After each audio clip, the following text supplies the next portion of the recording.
Olá para você que nos acompanha, estamos no ar com mais uma edição do programa Controle Externo, exibido pela TV Alesp toda semana. Para você que também nos acompanha pelos canais digitais do TCESP, além da televisão, estamos no YouTube do Tribunal de Contas do Estado de São Paulo. Nós temos aqui conteúdos novos quase todos os dias. A transmissão das sessões da Câmara, das câmaras primeira e segunda, também do Pleno ao vivo, além de lives, cursos, eventos, conteúdos jornalísticos, institucionais e muito mais. Obrigado pelo carinho da sua audiência, para você que nos acompanha há bastante tempo, esse programa já quase concluindo a sua segunda temporada, trazendo o que de fato o Tribunal de Contas do Estado de São Paulo realiza.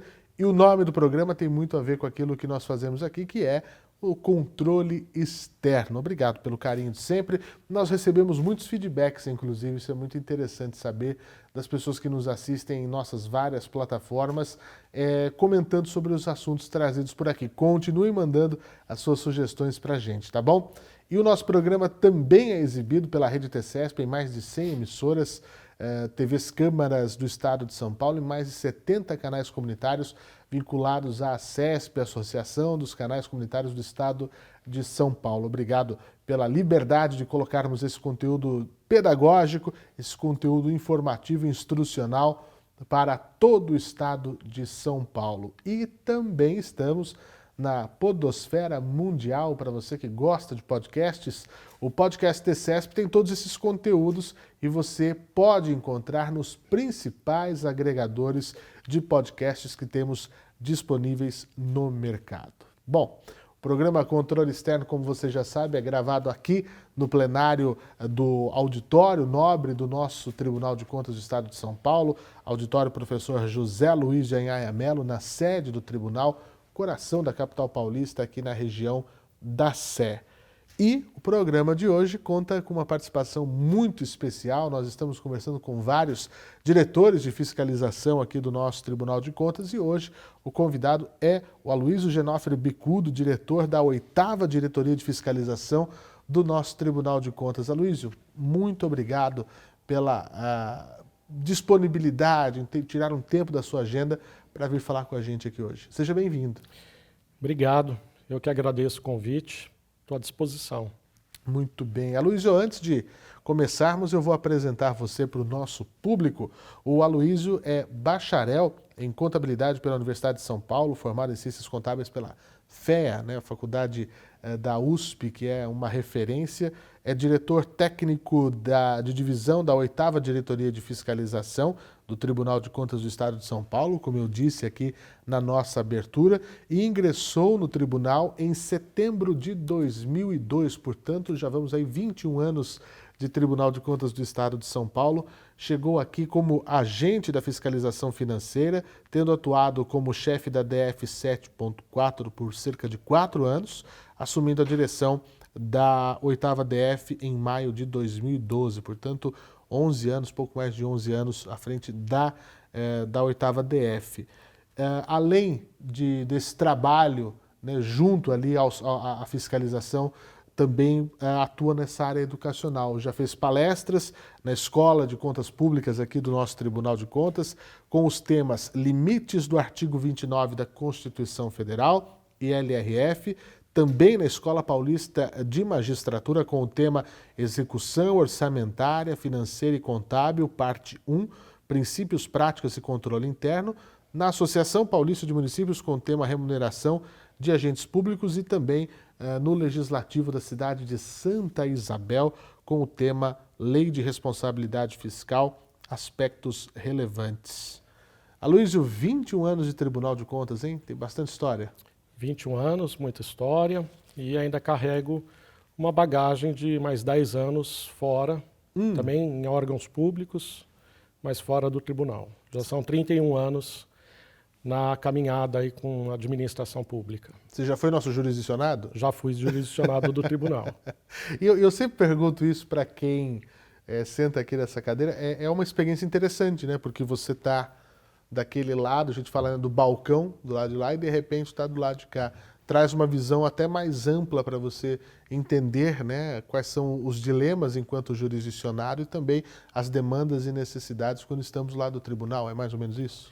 É mais ou menos isso. Foi numa época onde era um pouco mais simples, né? O tribunal não tinha tantos sistemas como tem hoje, então o jurisdicionado não tinha tanta informação a ser prestada para o tribunal. Mas de lá para cá o tribunal já se aperfeiçoou bastante e estamos nos aperfeiçoando todos os dias. Você sabe, Aloysio, que ao longo de todos esses programas que a gente vem fazendo aqui, todo mundo fala disso, né? Dos sistemas, do aperfeiçoamento. Nós estamos aí às vésperas de completar 100 anos, né? Um centenário do tribunal, e você praticamente aí, mais de 1/5 dessa história você viveu aqui dentro, né? Se formos contar mais os 10 anos, né, de vida pública, porque quem está no setor público, né, 30 anos, aí, mais de 30 anos de dedicação ao serviço público, como a tecnologia evoluiu e ajuda, né, nessa atividade da fiscalização. Todo mundo fala isso aqui. E a tecnologia do tribunal vem evoluindo cada ano mais, né? Estamos aí já implantando novos sistemas, novas fases do sistema Aldesp, e agora vindo aí a ANIA, a inteligência artificial do tribunal, né? E isso ajuda nessas especificidades, né? As fases do Aldesp, a mais recente, para o terceiro setor, que é uma questão que tem crescido muito aqui em São Paulo, no estado de São Paulo, mais de 13 bilhões, né, que foram dispensados em 2022 para esse organismo que é o terceiro setor. Então, ajuda, né, nessa especificidade, em auditar dados, em conseguir mais a fundo, né, na fiscalização, quando a gente fala dessa atividade fim nossa, né, do core do que é o Tribunal de Contas. Sim. E já está no forno aí, no piloto, mais um sistema. Que é o do nosso assunto de hoje, né? Mais um sistema de PPPs e concessões, onde o jurisdicionado vai ter que prestar mais esse tipo de informação para o tribunal. Hoje, já que nós vamos falar sobre isso, Aloysio, PPP, concessões, é um assunto que muito sai na mídia, né? Às vezes traz muita polêmica, que fala, o Estado está entregando tudo, é entreguista, o poder público não tem mais capacidade de gerir nada, daqui a pouco não vai ter mais nada, as empresas vão... E tem que ter muita cautela e muito jeito de entender, né? Nós vamos falar desse assunto, gente. PPPs, parcerias público-privadas, concessões. Mas antes de tudo, acho que tem uma pergunta inicial que eu queria te fazer, Aloysio, que é essa diferença, né? Em primeiro lugar, o que é uma privatização? Nós estamos ouvindo muito isso recentemente, aqui no estado de São Paulo, processos, no município de São Paulo, processos, em âmbito da União, também nessa situação. A diferença entre privatização e concessão. A diferença básica é, na privatização, o Estado está passando definitivamente um órgão público, né, uma estrutura de investimento para a iniciativa privada. Então ele está alienando, está desestatizando, está passando para a iniciativa privada. Na concessão, ele passa isso para a iniciativa privada, mas não em definitivo, é por um período longo, né, 20, 30 anos, mas ao final do contrato isso retorna para o poder público. Então, o investimento que é feito, ele retorna para o poder público. A empresa concessionária, então, ela vai investir ao longo do tempo, ela vai tirar o lucro dela e no final desse contrato, se não houver prorrogação, enfim, o Estado retoma e com as benfeitorias que foram feitas. Isso. O objeto da concessão, né, ele retorna para o Estado, para o município, para o órgão público, com todos os benefícios, com todos os investimentos que foram feitos ao longo de toda a vigência contratual. Na privatização, não. Na privatização, no momento que ele privatiza, vai para a iniciativa privada e é indefinitivo, não retorna mais para o Estado.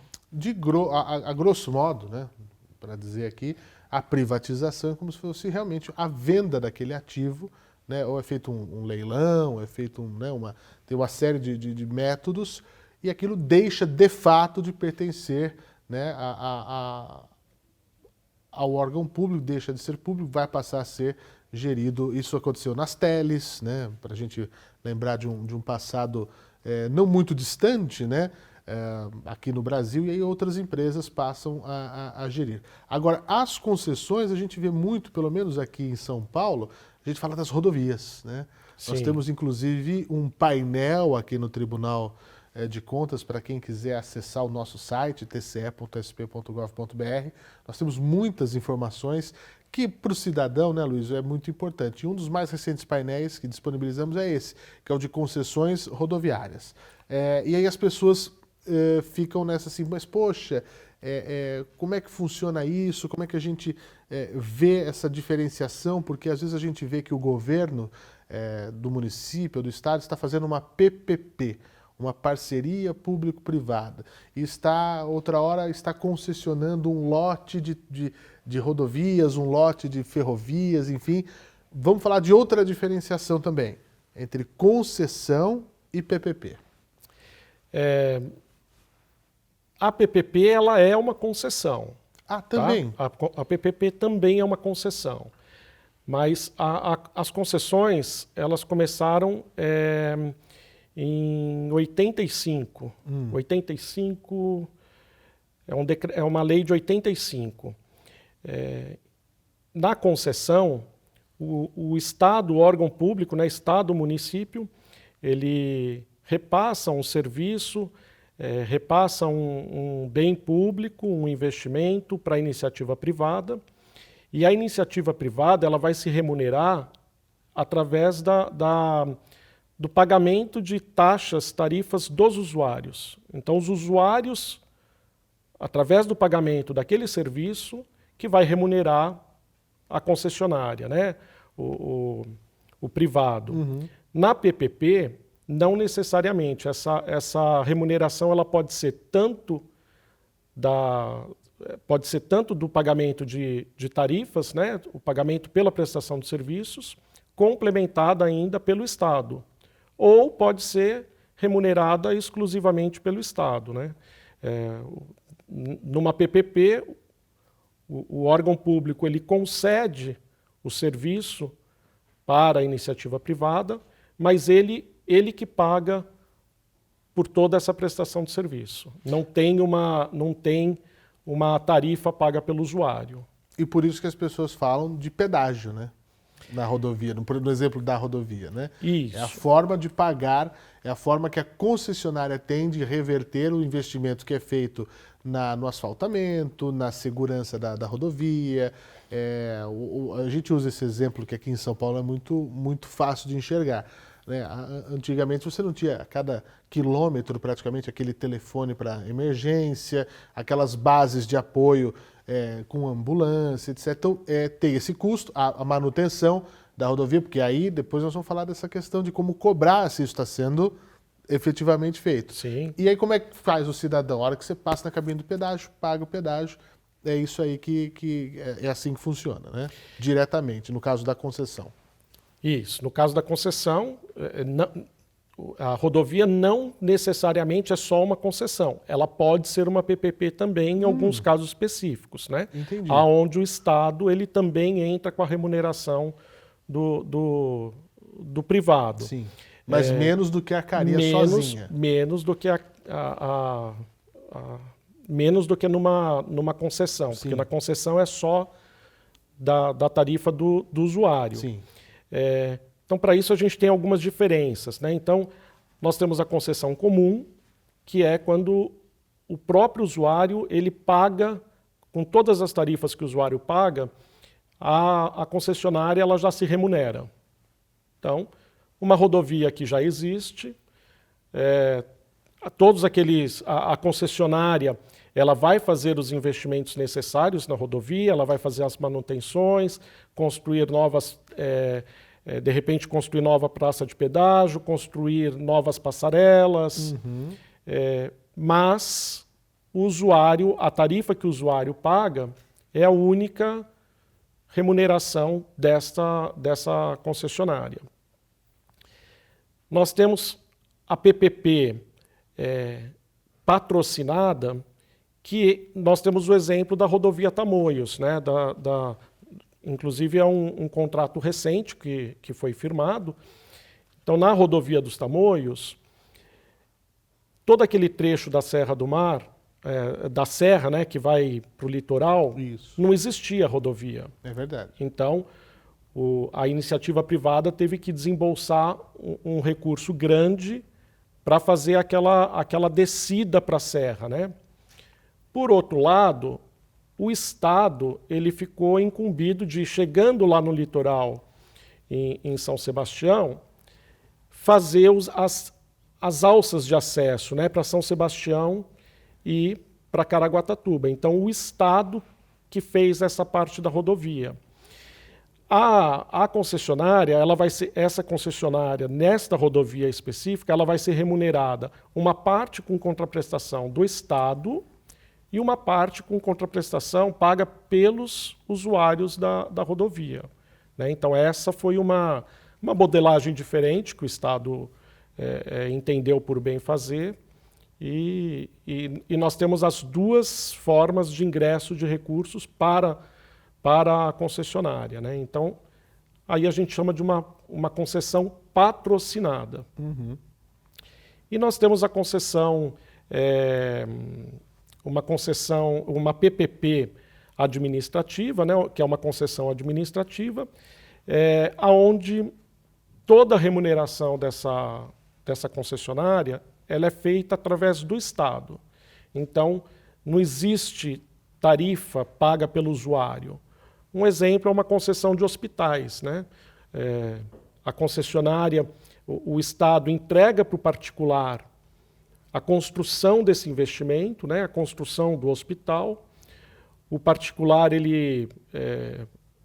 quando é uma concessão só na área administrativa do hospital, a concessionária, o particular, ele vai ficar encarregado de fazer a limpeza do hospital, portaria, vigilância,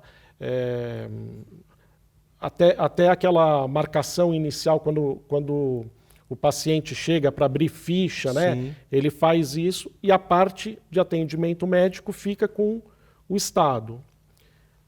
O paciente não paga nada, né? Porque é público, é do SUS. Então não tem uma tarifa para remunerar a concessionária nesses casos. Quem remunera é o Estado. Então aí é exclusivamente do Estado essa remuneração. Então é uma PPP através de uma concessão administrativa. Agora, é interessante isso, e às vezes já até me questionaram de suscitar dúvidas sobre isso. Na maior parte dos casos, ao que parece, né, a gente fala de prestação de serviço, né, e aí quando que não confunde, quando que esbarra com o terceiro setor mesmo, né? Quando você tem organizações que trabalham, é a natureza jurídica do prestador? No terceiro setor, aquela entidade que está prestando o serviço, ela não tem fins lucrativos. Então ela não vai, ela está em parceria com o poder público, visando a prestação do serviço, mas sem finalidade de lucro. Na PPP, não. Na PPP, a empresa, o privado, é com fins lucrativos. Não é uma organização social sem fins lucrativos. É uma empresa mesmo, é um consórcio de empresas que visam lucro. Muitas então, até de nesta prestação aberto. de serviço, de capital aberto, né? Algumas, muitas, então eles visam lucro, né? Então tem essa diferenciação básica que é sempre visando lucro numa PPP, que é o justo. Sim, sim. Agora, Aloysio, onde é que a gente entra? Como é que fica a atuação da fiscalização, o trabalho do tribunal quando vai lá e vamos ver se é isso mesmo? O que está acordado? O que está no papel? Está sendo cumprido? Esse é o nosso papel, é garantir a execução, né, de um contrato da maneira como deve ser feita, a entrega como deve ser feita. E não é fácil, porque é muita coisa. As concessões, as PPPs, elas são sempre feitas através de uma licitação. Né? Então, tem um edital de licitação antes.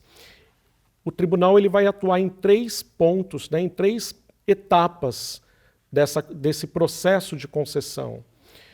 A primeira etapa é num exame prévio de edital de licitação. Aqui a gente tem que deixar bem claro uma situação para não se confundir. O Tribunal de Contas do Estado de São Paulo, ele faz um exame do edital prévio, um exame prévio do edital de licitação quando há alguma representação no tribunal. Então, entrou uma representação... Alguém lá levanta a mão? Algum participante, Isso. Algum licitante quer questionar algum ponto do edital ou da modelagem, né, do sistema. Ele entra com uma representação do tribunal e o tribunal vai analisar especificamente esse ponto que está sendo questionado. Então, esta é uma forma de atuação nessas... Existem outros tribunais de contas, né, é o caso, inclusive, do Tribunal de Contas da União, que eles analisam, eles fazem uma análise prévia da licitação como um todo. Então, é como se eles estivessem dando um aval para aquele processo licitatório, né? Eles analisam toda a licitação, analisam toda a modelagem, estando tudo em ordem, eles liberam para que o órgão licitante ele publique o edital na praça, né? O nosso Tribunal de Contas do Estado de São Paulo, ele analisa só depois que o tribunal é publicado na praça. Ele é publicado, diário oficial, algum licitante ele entra com uma representação e o tribunal analisa. Então, essa é uma frente de análise. A outra frente é depois que o processo está contratado. Contratou-se, a licitação terminou, adjudicou, passou para uma iniciativa privada, para uma concessionária, assinou o contrato. Esse contrato, tanto o contrato como a licitação, vem para o tribunal e a fiscalização do tribunal vai analisar todos os meandros desse processo, né? Vai analisar o processo licitatório inteiro, vai analisar a modelagem, né? Se todos os números, se toda a parte financeira, econômica financeira do contrato está correta, se todas aquelas receitas foram previstas, se todas as despesas foram previstas, vai calcular as taxas de retorno e vai analisar o contrato em si. Essa é uma segunda frente. E a terceira frente é, um contrato desses, ele vai durar 15, 20, 30 anos. Então, anualmente, a gente sai em campo para fiscalizar se aquele investimento que estava previsto para aquele ano, se aquela ponte foi construída, se numa PPP de iluminação pública, se as luminárias foram trocadas, se o usuário está satisfeito, a gente vai fiscalizar, né, a satisfação do usuário, a qualidade do serviço que está sendo prestado, vai analisar se as receitas estão sendo